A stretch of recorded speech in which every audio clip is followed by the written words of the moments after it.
Welcome to Pindar Poetry. We hope you learned something new. You begin by enabling the essentials.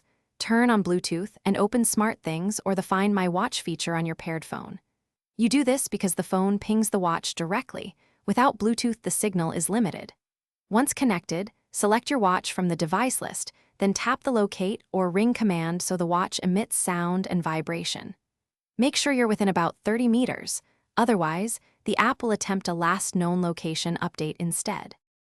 Once the ring command is sent, walk slowly while listening and feeling for vibrations. This is the fastest physical cue. If the watch doesn't respond, switch to the SmartThings map or the Find My Wearable map to see the last GPS fix, because the watch reports location when it had a cellular or Wi-Fi link. Make sure to refresh the device status, note the battery level, and check connection timestamps. These tell you if the location is current or historical. You finish by deciding. If you hear the watch, approach and tap the screen to unlock. If it's distant, go to the last known GPS location and search locally. If the watch is offline, enable lost mode to display your contact info and prevent use. Once done, make sure to restart the phone and the app if locations aren't updating, then resync the watch when found.